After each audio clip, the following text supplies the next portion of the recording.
Picture this: labs at midnight, ventilators racing against a pandemic clock, and tears in client meetings.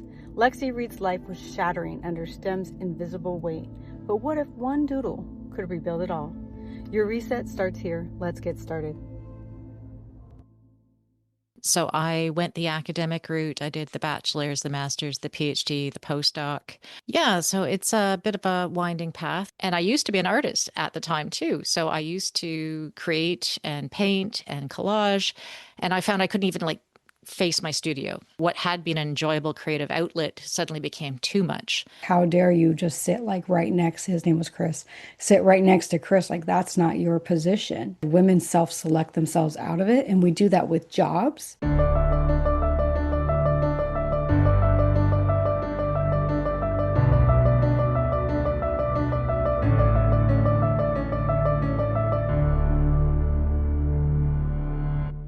This is From Wounds to Wisdom with Barbie Moreno. Real talk, deep healing, and stories that turn pain into power. Let's dive in. Welcome, Lexi. I know that you are a creative wellness coach, so we're super excited to have you on here and talk about that. I'm very happy to be on the podcast. So thank me, Barbie. I know that you have somewhat a similar history to mine as far as working in a male-dominated industry, having burnout. You had kids that were during the pandemic. So I'd love to hear your story and how you got to what you're doing now for your creativity and how you're helping people. Yeah, so it's a bit of a winding path, as I'm sure a lot of women have been on. So I went the academic route. I did the bachelor's, the master's, the PhD, the postdoc. Realized I didn't want to be the one doing the hands-on, what we call the wet lab research.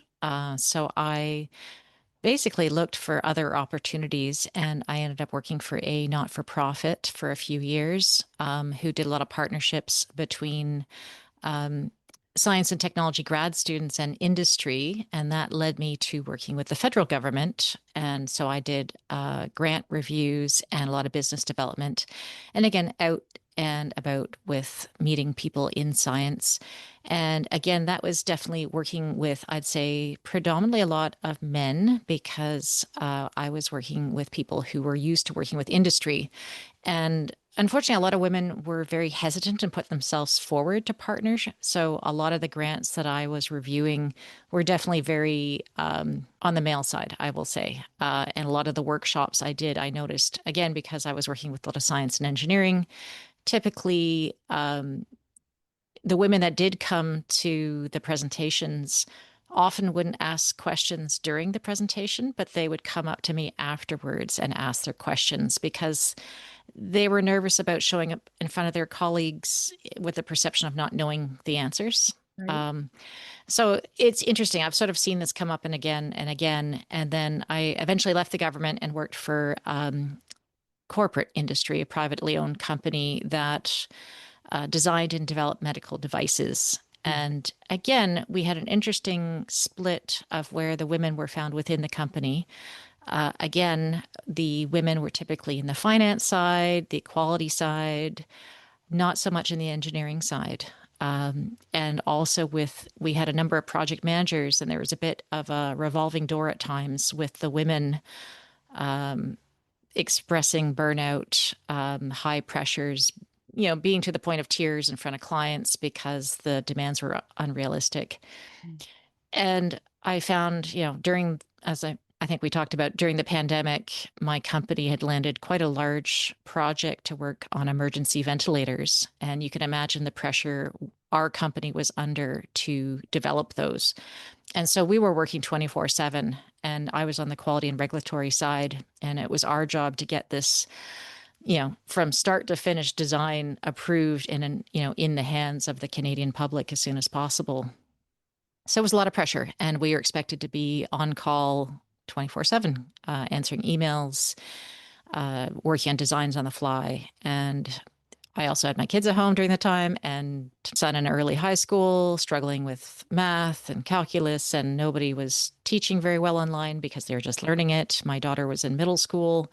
She had just started middle school, had just left elementary, so that was all new for her. And just, there's a lot of stuff to juggle at home versus work. And I just felt like I was burned out on all ends. And I used to be an artist at the time too. So I used to create and paint and collage. And I found I couldn't even like face my studio. What had been an enjoyable creative outlet suddenly became too much. Mm. And it's interesting. I started looking into art therapy because I thought, look, I've got all this creativity. How can I use it in a different way? And I started getting into doing small, simple creative exercises where, they'd only take 5 minutes, right? And it wasn't about producing something to sell. It wasn't about producing a finished good. And that took the pressure off. I could just get back to creating and getting into flow. And that really helped relax me. And eventually I realized I really enjoyed doing that. And I was telling some of the women I worked with and some ex colleagues, and that started leading me down to the path of what I call creative wellness. So, using creativity to improve your well being. And it really resonated with a lot of the women I spoke to. And so I started developing a coaching program, and that's what I'm now pursuing full time, is working with these women. I basically target women in STEM who are facing burnout. So science, technology, engineering, and math. And yeah, that's kind of where I am today right now. So a couple things. As I hear your story again, even though I was in finance, not the industries that you target, but also my audience is generally women too, because I feel like we take on so much more. I wanted to get your take and your from your experiences and your perception on what we see, like how women are at work versus a male, like why we take on things so different, how we take on things so different. What's the difference that you see between the two genders and how they work? Yeah, definitely what I've seen play out is, again, in these, let's say a meeting, you've got 10 people in the room, you're pitching to the client. The louder voices are going to talk over the quieter voices. And typically that seems to be men at the table. It's also interesting seeing the dynamic. The men all seem to rush for the table, whereas the women hesitated in the corners of the room. Yep. In fact, I remember saying to one of my female colleagues, I'm like, bring your chair up to the table so you can, so the client can see you. And she was like, oh, I didn't want to get in the way. And I was like, they want to hear from you. So you should literally be at the table.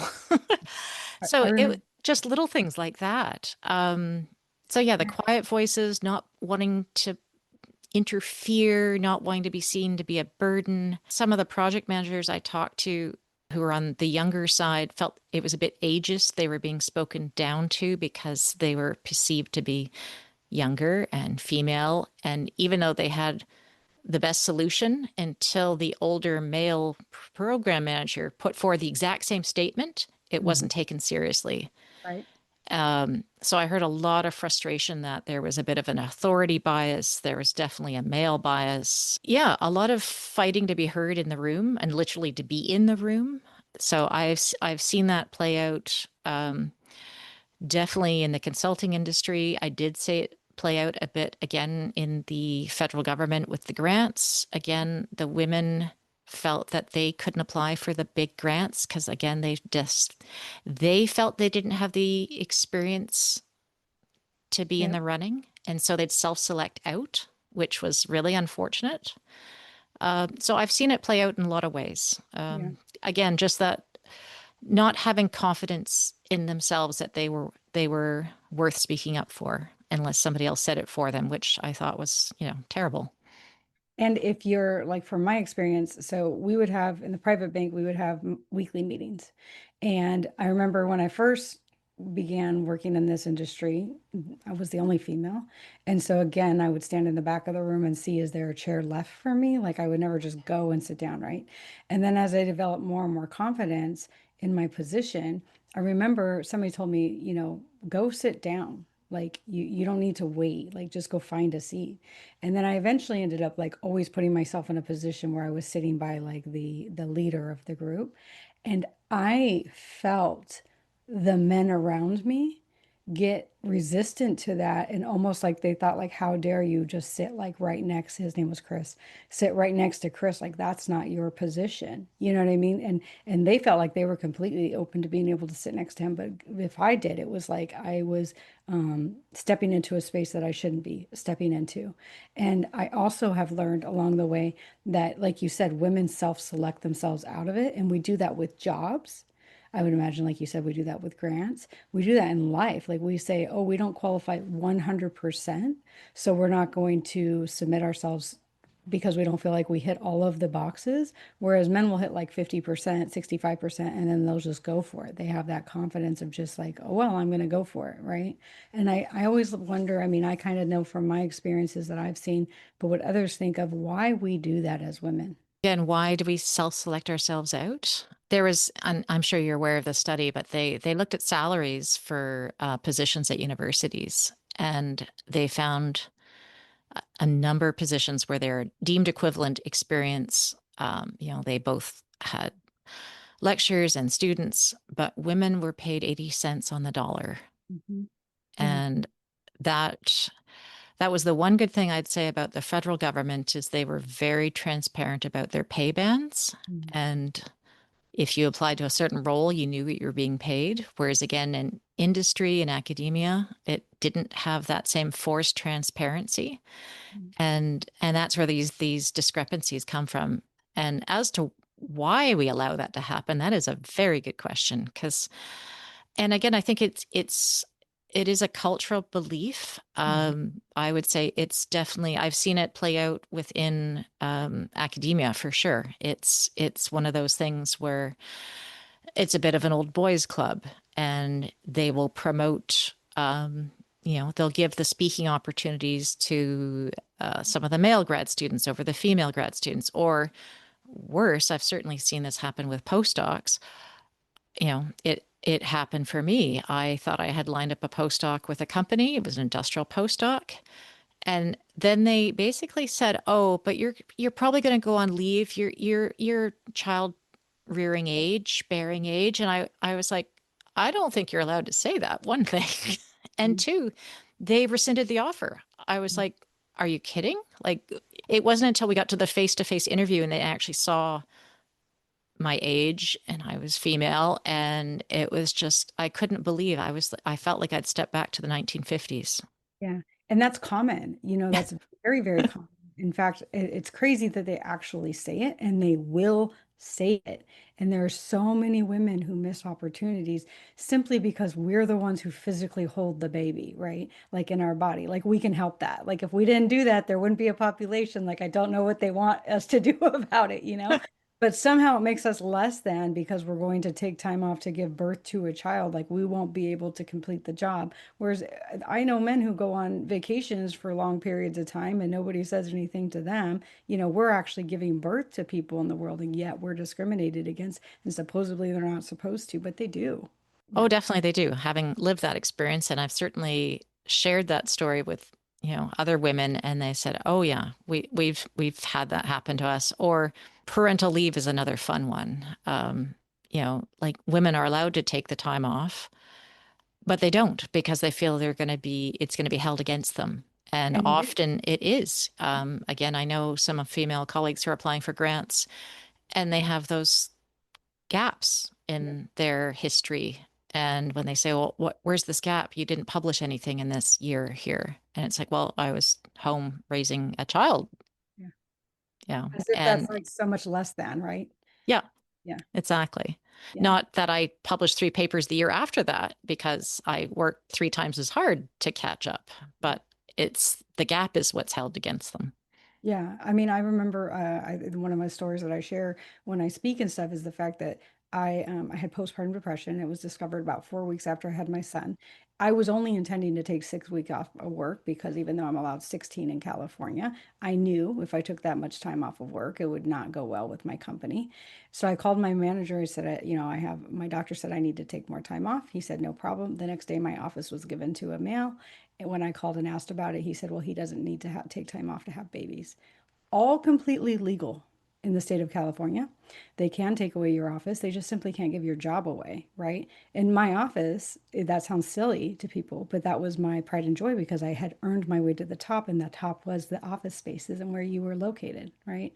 So we all kind of share that kind of burden. I know that you have done something amazing because you were talking about the fact you didn't have the ability to be creative when you were burnt out. And you have discovered ways to help us, specifically women, come back to that place of creativity that is so natural to us. Can you talk to us about that? Oh, definitely. And I'm working with a fantastic group of women right now, and we're doing a group program. And it's amazing because, again, they all said, "Oh, I thought I was too tired to take this program. I've got it. I just didn't want one more thing to do." Mhm. And now that they've been in it, I think we're in week 5 now or 12, and they just said, "This is the one thing I make time for because I know it's going to recharge me. I know it's going to energize me." One, it's the sense of just doing the creative exercise, and for a lot of them, it's just getting it out of their head and putting it on paper, and that makes it easier to deal with. And I've had another client say, after she put something on paper, it's called a battery exercise, and you show where you have various batteries, one for work and one for family, one for personal time. And you basically draw the levels of how much energy is left or not left. And, she actually discussed this with her family, and she said, "Look, my personal time is so low. I need help getting some personal time back. But she felt she couldn't give herself permission to take that time because she didn't want to say no. And I feel like that's another conversation that we we don't allow ourselves to say no. Right. We're always on, we're always giving.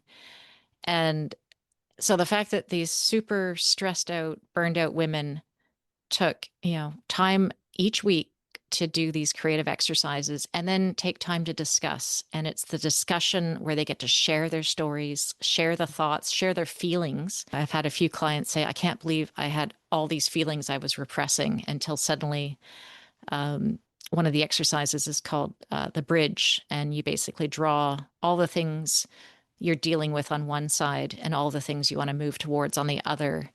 And then you draw the bridge. And the idea is that you get to put yourself, where are you on that bridge? And I had one client say, "I haven't even stepped 5 feet near the bridge." I'm not even on the bridge. I'm I'm not just even on the bridge. looking at it from a mile away. Yeah, exactly. And I had another client who realized, you can draw obstacles under the bridge. And she like, "I've just drawn, these giant waves. I don't even swim. And I don't know, so it was, but she drew something intuitively she knew she was dealing with. But it wasn't until we sat there and talked about it where she's like, she had very much an aha moment. I watched her face and she's like, "I didn't even know I was putting obstacles in my way that I couldn't deal with until I saw it on paper." And a lot of them, it's like, I couldn't believe it until I saw it on paper. Right. And we're not talking fine art. I say very clearly during the exercises, use stick people, use your kids, school supplies like Crayola markers, crayons, like just, and, some of my clients are like, just the act of getting to pick colors is fun. Like, it's just, the actual act of doing the activity is relaxing. The stress comes out, the relief comes on. And then the other thing is then they have like an what I call an artifact of the experience. It's like a snapshot of how they were feeling. So they can look back at it and go, "Oh, that's how I was feeling last week. No wonder I was so stressed." Right. Right. So there's, I'm learning there are so many benefits. I hope they'd get the benefits, but when they're actually telling me all these very different experiences, and I have women in all ages of experience, from very early in their science career all the way to fifth and sixth careers and thinking of retirement. And yet they all get something out of doing these exercises and sharing their stories. So can any woman work with you, or do they need to be in the STEM world? The only reason that I said STEM specifically is because it was my background, and I was certainly seeing very much that male dominated additional pressures, that invisible labor of fighting twice as hard to be in the room to do the same role, Yeah. basically. But yeah, no, like certainly some of the women in my group are, I'd say on the side of STEM. Yeah. It's, they're facing very much the same problems. It's just that was my background. And so I reached out to my network, and that's where it started. Is it in person? Right now, I'm doing everything over Zoom. And, I'm trying to also build up a YouTube channel so people could sort of self coach themselves, do some exercises as well. But, I live on a island in Canada, so I'm now beginning to work with people across North America. I would love to work with people in, across different time zones. Yeah. I think, the more the merrier at this point. And what does a program look like? Like, is there a commitment of a certain amount of weeks, months? Like, what does your program look like? This program, it's called the Creative Reset Program. It is a 12-week program. As I mentioned, we're just doing week 5 right now. So I'm trying to run basically quarterly cohorts. Mhm. But I'm thinking of because I'm seeing such success with some of these women, these aha moments. I am thinking of doing some one-on-one consulting as well, like coaching. And so that's something that I'm going to start bringing into my portfolio as well. But the reason I started with the group first is because at the time when I started this coaching, I was working full time and I didn't have the bandwidth to take one on one Right. clients. But I realized this is something that I'm passionate about, and I decided that this is something worth focusing on. So, Yeah. I think um, that it would be beneficial across for male and female, but primarily female, all age groups, because I see even my 17-year-old, her boyfriend comes over and she feels the need to like literally pamper him. And I'm just like, I mean, I feel like it's in our nature. I feel like I tried to teach her to be like an independent woman and like not bow down to like every man's whim. But every time he comes over, she's like taking the entire kitchen to like create him a meal. And I'm like, wow. yeah. And I'm like, what are you doing, dude? Like this kid can make his own food, but it's like this. I feel like it's a need to prove her worthiness, even though I don't feel like that's how I raised her, but I kind of think it's somewhat societal. And also, like, I experienced my own things in my past. But that being said, I wandered off. I think that your program would do well for others. I know you can only do like so much yourself, but it's such a beautiful idea that I hope that its concept is taken and expanded. And definitely, there is also on my website, there is a free challenge. It's like a 5-day challenge, and you get basically an email each day with a creative activity. And that's a great introduction into basically a taste of what the coaching feels like. Love So that's freely available for anyone to try. And I also have a weekly newsletter called The Creative Shift, where I give out weekly prompts about mindfulness, art therapy inspired exercises, and just general wellness tips as well. Like, I live in a beautiful area surrounded by forest and oceans, and certainly I'm one that tries to be outdoor for my personal well-being as well. So just thoughts on that. Yeah, I love that. So where do people find you? Easiest place is definitely my website, and it's Mind Art Wellness. Mhm. And the newsletter's there, the free challenges there. You can read about the group program there. I also have book reviews that I've written on terrific books that I've read. I'm starting to put podcasts that I've been on so people can listen to my story and get a sense of kind of what I do. So Right. there's a lot of resources that people can, choose and choose their own adventure, I guess. Love that. We'll have that information in the description. So we talked about, kind of the wounds of being a woman and especially a male-dominated industry. But in general, from your experiences and what you've learned, what is some wisdom you can pass on? Just maybe one tool. Just small steps lead to big changes. Every time you give yourself permission to say no, or even just take a pause before saying yes, it's your Mhm. choice whether you want to do the activity or not, whether you have capacity. And just, I think we don't give ourselves enough time to pause. We just often just say yes because it's the least path of resistance. It's not going to ruffle feathers. So I think just taking those small steps definitely can lead to big changes. Yeah, knowing that you're worthy of creating that space and time for yourself. Definitely. Yeah, love that. Thank you. Appreciate having you on. Oh, it's been my pleasure. And yes, I hope people come find me. Yeah, I think that you have a lot to offer for sure. I just feel like as our conversation, like, unwinded, that your gift to the world is so needed. Definitely the women I'm working with, they seem a whole lot happier, I will say that. Yeah. So and if I can help make that small contribution, then I feel like I'm definitely on the right path as well. Yeah. And I bet that feels good. Definitely. Yeah. Well, thank you. I'll have It all, is my pleasure to do this. I like seeing more creativity brought back into the world for sure. we definitely need it, especially with so many people on social media and stuff like that, and just kind of numbing their brain. Yes, the buffering, Yeah. whether it's overeating, over drinking, over scrolling. The best thing about creativity is it is pretty much you could pick up a pencil and a piece of paper and even just like doodling, Yep. for a few minutes, that will give you an act of kindness and calm that, you can't find anywhere else other than just inside yourself. Yeah. It's funny. My mind always goes to being a mom, and I'm like, yes, my children need to doodle more too. Well, that's it. And you could do it together, right? Like I remember when my kids were young, I would like get out all the art supplies. We'd sit at the table and even just that act of creating together builds a connection. Yeah. So Oh, perfect. Thank you. And I will make sure everybody has your contact information. And we really value and appreciate what you're doing in the world. great. Well, thank you again. And yeah, it's been a pleasure speaking with you, Barbie. If this story spoke to you, let's keep the healing going. Visit barbiemoreno.com for my online course, Awakening Your Worth and Healing Energy sessions, one-on-one coaching, and your free healing guide. Your next step is waiting.